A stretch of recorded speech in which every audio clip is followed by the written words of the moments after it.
Okay, this actually, it is literally like goes up to my knees. Okay, I'm missing like this is crazy. Hello everyone. Welcome back to my channel. In case you cannot tell, I just had a leaning tower of books, and guess what they all are? My physical TBR.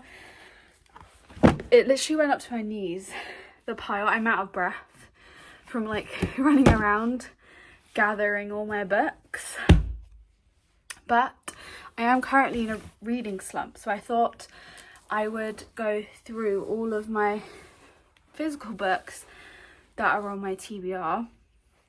So there is a lot of varied, sorry, I'm trying to get comfy. A lot of varied genres.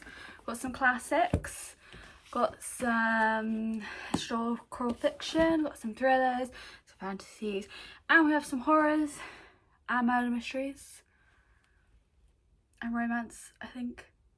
So what more could you want? Anyway, let's get started, shall we? So I mean, there's not really a particular order, is there? Of course, the second book, Actor. If you've seen my vlog, if you haven't, go check it out. It's on my page. On the first book, absolutely loved the first book and can't wait to read the second one.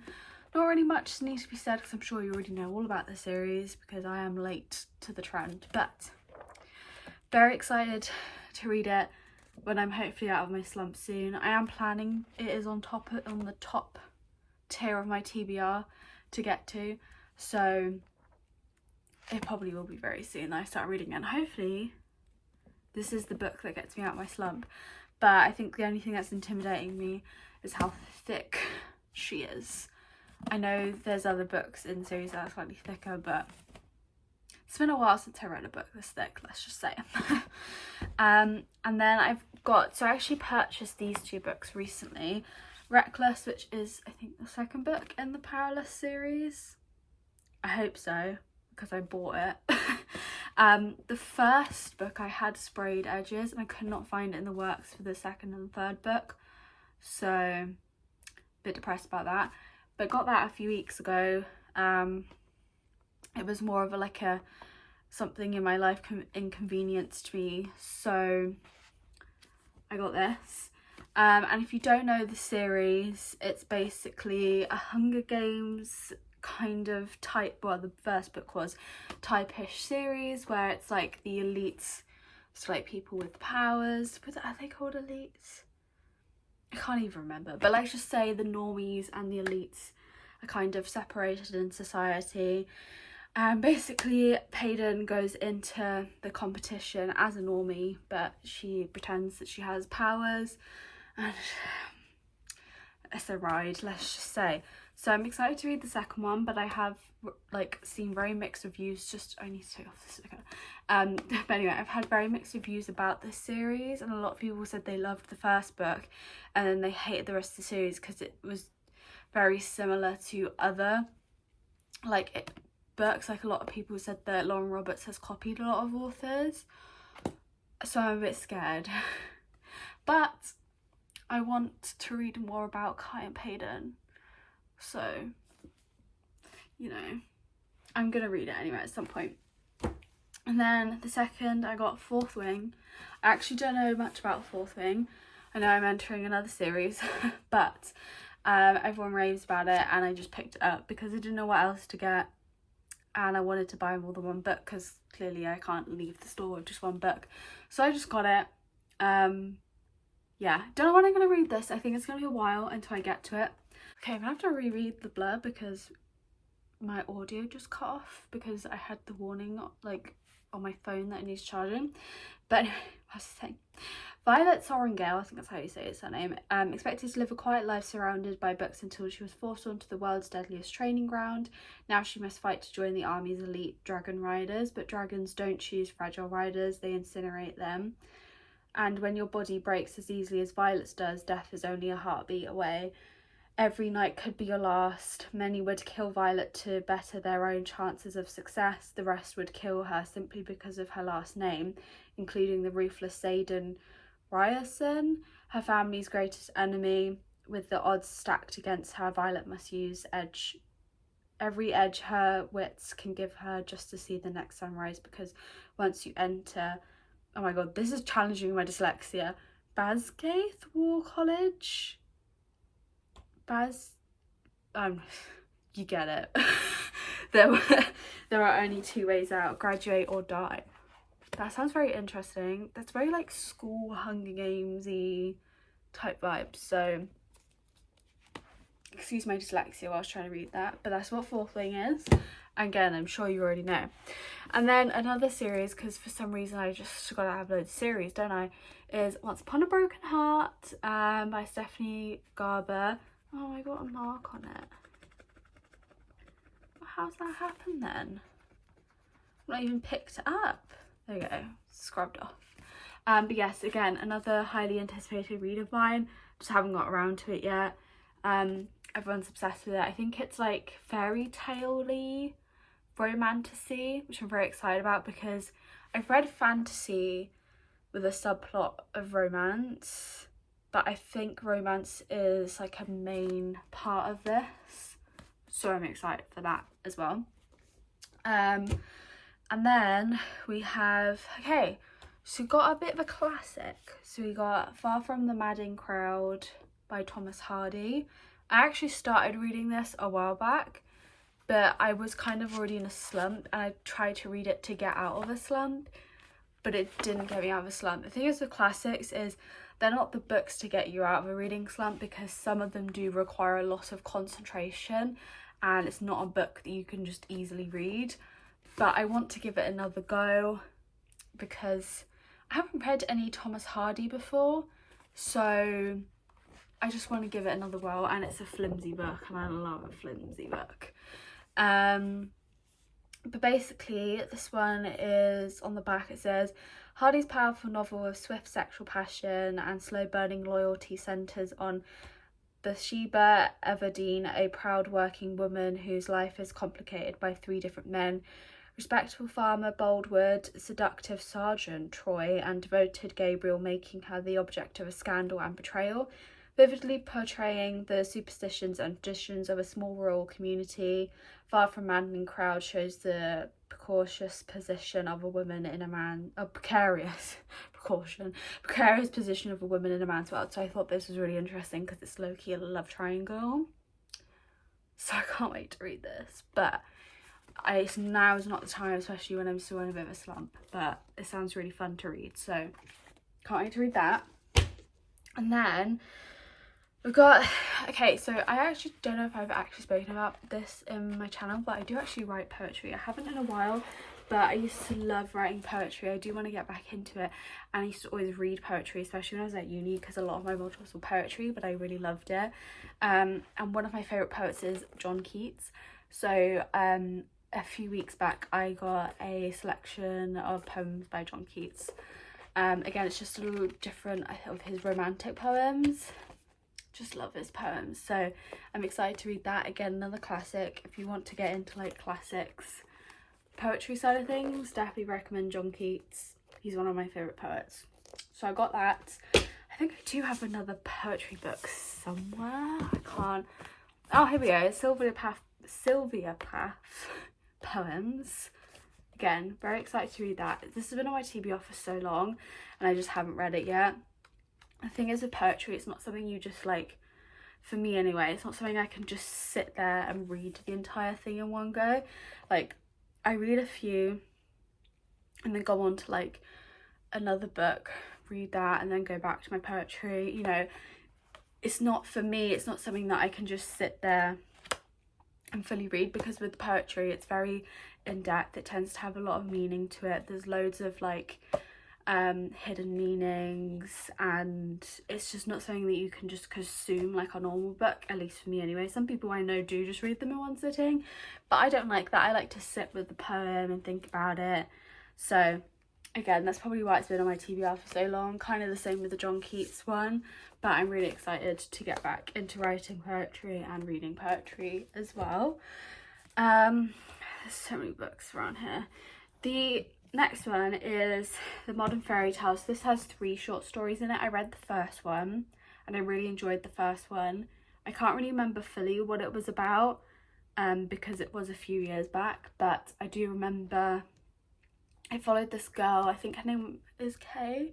Yeah, Kay, where she kind of has like this vivid imagination and you just think it is her. Like as a child, she just assumed it was kind of like her kind of imaginary friends, but as she grows up she moves back, I think she moves back to her childhood town and she sees these imaginary friends again, and they're not imaginary, they are real creatures. And then like she discovers, sorry, the lighting was going weird, and then she like discovers this whole different realm, and yeah, it's basically something like that. It was so good. I remember I did really enjoy it, even though I don't remember too much of it now, but I do want to read the rest of the short stories in this. Again, as you can tell, she's sick, so I think there's only 2 more short stories, but I really want to read them, and it's by Holly Black. I don't know if I said, but there was a time, like I want to say like 2016, 2017, 2018, where Holly Black was like the shit. Like everyone loved this woman. I don't really see many people talk about her anymore. Maybe they do still, but I don't see her much on my feed anymore about people talking about her, but I love her writing, so I can't wait to finish that book and tick that off my TBR list because it's not finished. On to another classic. We've got Orlando by Virginia Woolf. I actually studied this in my first year of uni, but I didn't properly read it all because it was one of the texts that I knew that I was going to write about, so I didn't fully immerse myself in it. But when we did the seminar on it, I was super interested in it because it's basically about a transgender person, like back in the day. I can't remember, so it doesn't say in the back, I can't remember like what year it was based in, but a very long time ago where like transgender was not a thing. But yeah, it's kind of about that. That's kind of what the smallest thing I remember. I can't remember if, yeah, it says on the back, first as a man, then as a woman, of his/her encounters with queens, kings, playwrights, poets and critics. So yeah, it's about a transgender person from like way back in the day. I don't know if it's based on a true story or not, or if it's completely fiction. I'll have to look into that. Oh, Orlando mocks conventions of biography and history teasers. Okay, so I think it is kind of based off a biography that was written. So yeah, I'm very excited to read that as well, because it'll be interesting to see how it's written and how society was with, I guess, the first out there trans person, I think. I don't know, don't quote me on that, but one of the first people who've come out as trans in society. So very excited for that. Do I have any more classics to add on to that? I would say this is kind of another classic as well. As I Crossed the Bridge of Dreams, recollections of women in the 11th century Japan. I think this was one of my uni reads. Is this a medieval book? Maybe? I don't know. 1700s? No. I thought that was medieval then. I don't think it is, no.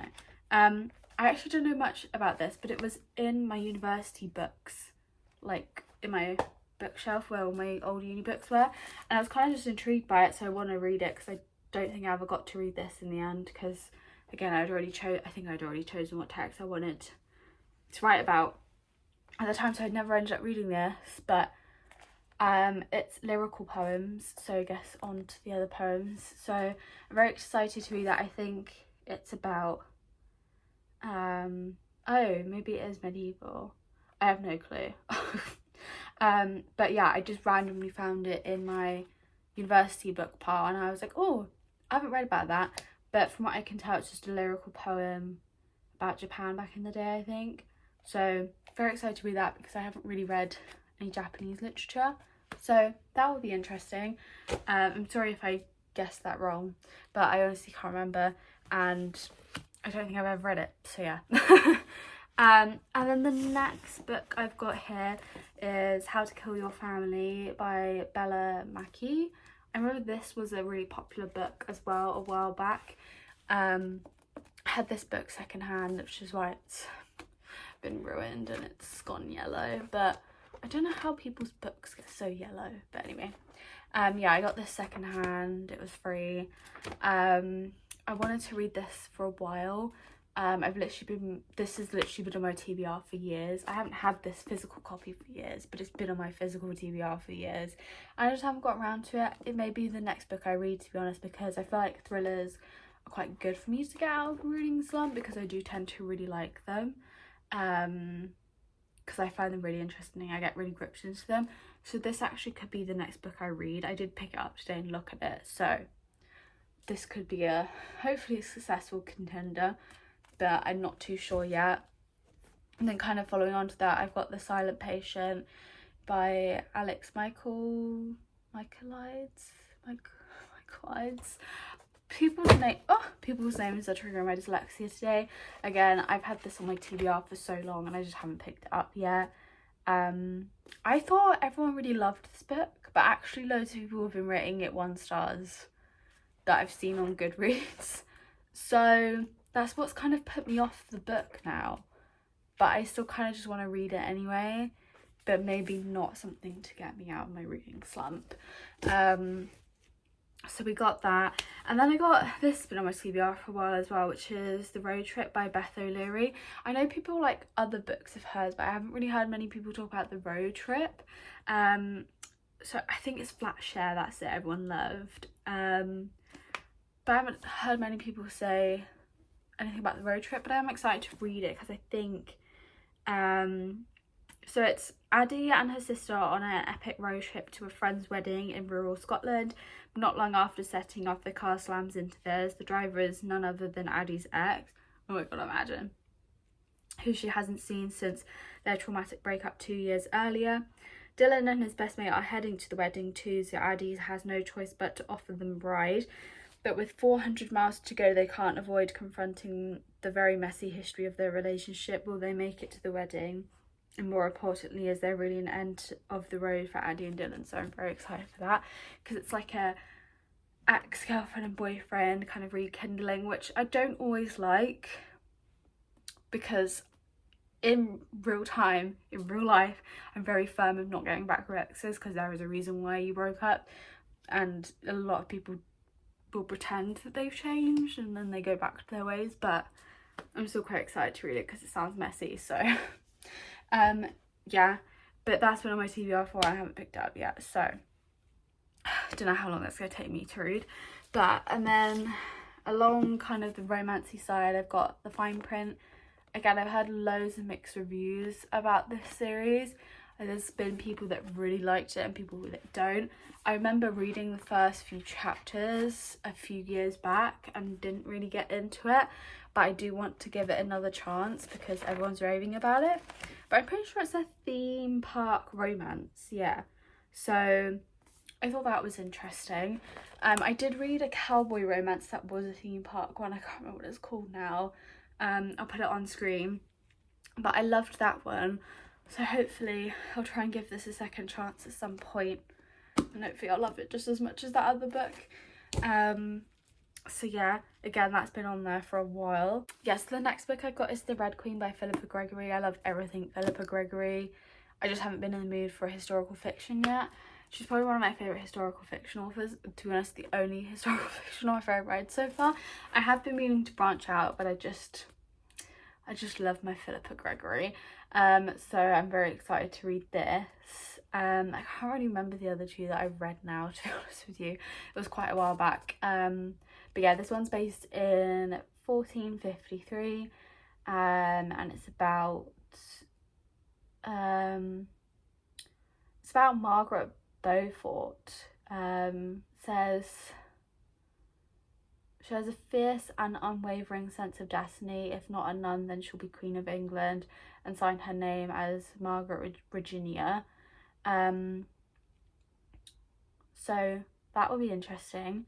Again, usually they are based that obviously are based on true stories, but I know Philippa Gregory does twist them quite a fair bit, so they're not historically accurate obviously, but they do have similarities to what happened in real life. But I love her writing, it always sucks me in straight away, so maybe this is the one that will get me out of my reading slump. I don't think I'm in the mood for historical fiction right now, so, but I'm so excited to read it.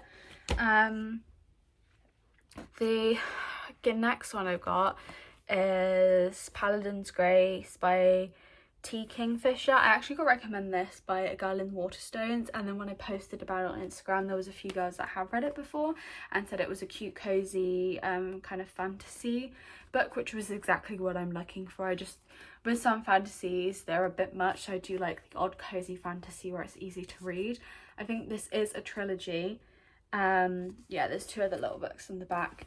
So yeah, I'm excited to read this, and to be honest, I know nothing about it, just what drew me to it was the cover, because it's absolutely stunning and so cute, and I love this book, how it looks anyway. So I'll get onto that at some point when I'm in the mood for a cozy romance. Another one I have, this has been on my TBR for literally 3 years and I still haven't picked it up. It's Death and Fancy Dress by Anthony Gilbert. This is a murder mystery. I don't know what time it's based in, it doesn't say. Oh no, that was published in 1933. But yeah, it's a little murder mystery. It doesn't say much about it in the back of the book, it just kind of talks about the author. That's really weird. Yeah, can't tell you what it's about, but it's a fancy dress ball murder mystery, and that's all it really says, and then it just goes on about the author. Very weird. But yeah, I love a murder mystery. I just haven't got around to reading it yet. I think I might bump it up higher on my TBR list just because I've had it for literally 3 years and I still not even picked it up. So I think it's because I'm worried it's like a classic where it requires a lot of concentration to read, but I don't think so. But anyway, that is also on my TBR. And then we've got 4 more books left. So the other one I've got is Dr. Sleep by Stephen King. This I think is it a prequel or a, what's it called when it's like after a book? Sequel? Is that what it is? I don't know. It is kind of like a joint book from The Shining, which I read a few months back. So yeah, I've just been meaning to read this, but I've heard it is a bit weird and very psychedelic-y, psychological is the word. So I'm not actually sure I'm gonna like it, because I don't always like reading psychological thriller horrors. And I liked The Shining, but I thought it was pretty mid. Like I wasn't very impressed. Like I liked it, but I was just like, you know? So I'm not really too sure about this one, but hopefully it's better than, I prefer it than The Shining, but I wouldn't say they're my favourite Stephen King books, I've got to say. So yeah, and then the other one we got, Things We Never Got Over by Lucy Score. This has been on my freaking like monthly, like I haven't done one in a while, but like monthly hopefuls. I've never got around to it, but everyone wants me to read it. Everyone's desperate for me to read it, and I will get to it. I'm not quite there yet, and I've heard it makes people cry, and I've not been in the mood for a book to make me cry, so that's why I haven't read that yet. And then the second to last one is Cleopatra and Frankenstein by Coco Mellors. Again, this was a really popular book back in the day. I remember this like blowing up on YouTube, Booktube back in the day.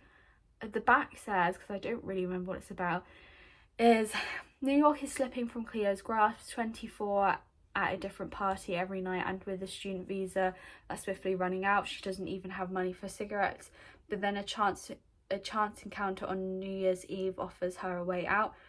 Frank, successful and 20 years older, can give her the security she craves and the green card she needs, and in Cleo he sees a life filled with beauty and art and freedom. As the two rush headlong into an impulsive marriage, and their friends are drawn into tumultuous orbit, what began as a chance meeting will change all their lives forever. So that sounds messy and interesting. I definitely can't wait to read that. I know it's had quite good reviews. Why does it feel so stiff? Maybe it never was read before. I don't think it was, because look, the spine's never been snapped. But I say that because I got it secondhand, so the pages are a little bit stained, like yellow. But yeah, very excited to read that. And then the last one is One of Us is Lying. It's got a pretty red sprayed edge, but like, I don't know if you can see, I got another low battery warning, but what I was saying was the next book is One of Us is Lying, and it is red sprayed edges, but I don't know if you can see in the bottom, like when they did it, it's like they missed that corner, which is kind of annoying because it bugged me, but oh well. Again, can't wait to read this. I know it's a series, and I think that's why I've been putting off reading it, because it's quite a long series, like, look. So yeah, and also I've had really mixed reviews about the series as well. I know it's now a TV show, but again, it's just not really been at the top of my list. So that is all of the books on my TBR. Look at my bed right now. So yeah, that is all of my books. Thank you for listening to me yap, and fingers crossed I will be out of my reading slump soon, so I can get back to doing reading vlogs and doing what you guys love and what I love. But if there's anything else you want to see, let me know. If you're interested in just my normal lifestyle vlogs, which I've kind of done the past 2 weeks before this, because again, I've been reading something, I've not really known what to film, but I just didn't want to film that this week because I've got nothing going on this week, and the one event that I had was this morning and I didn't film it. So yeah. Yeah, I've not been up too much, so but just let me know if you like sit down chatty videos, if you want to see more lifestyle vlogs just whilst I'm in a reading slump. That would be great as well to get your input. But that is my physical TBR. Let's hope I can get through it. Realistically, I probably won't, but we all can hope and pray. But anyway, see you guys in the next video.